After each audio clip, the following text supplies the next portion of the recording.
قبرستان جانا ہے، مقصد قبرستان میں اپنی قبر کو یاد کرنا، یہ بنیادی مقصد ہے۔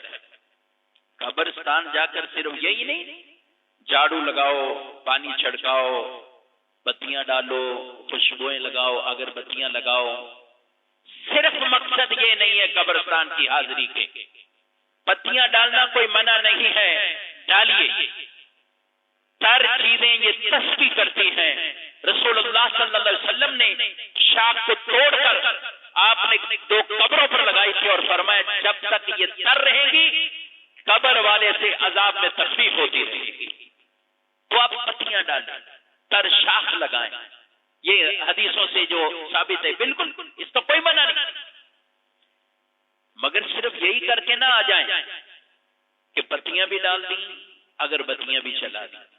اگربتیاں بھی آپ جلانا چاہیں، قبر پہ نہ لگائیں، سائڈ پہ لگا دیں، اس نیت کے ساتھ کہ جو لوگ آئیں گے انہیں خوشبو ملے، انہیں خوشبو۔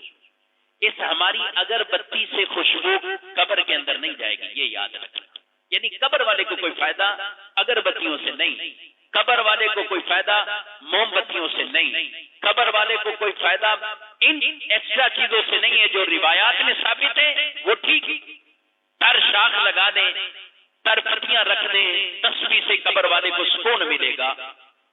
لیکن علماء نے لکھا کہ ایک شاخ کی تسبیح سے قبر میں اگر سکون قبر والے کو ملے گا تو جو بندہ مومن قرآن کی تلاوت کر رہا ہو، اپنی زبان سے تسبیح پڑھ رہا ہو، اللہ پھر قبر والے کو کتنا سکون عطا فرمائے گا۔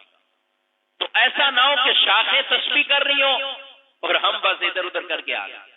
جب بھی قبرستان جائیں کچھ نہ کچھ پڑھ کر آئیں، اب ضرور کچھ پڑھ۔ بھائی سورہ فاتحہ سب کو آتی ہے، درود پاک سب کو آتا ہے، سورہ اخلاص آتی ہے، آپ پڑھیے۔ قبرستان جانے والے روایت میں فرمایا 11 مرتبہ قبرستان میں کوئی 11 مرتبہ سورہ اخلاص پڑھ کر قبرستان والوں کو ثواب دے دے، یا اللہ جتنے بھی مرحومین ہیں سب کو اس کا ثواب عطا فرما۔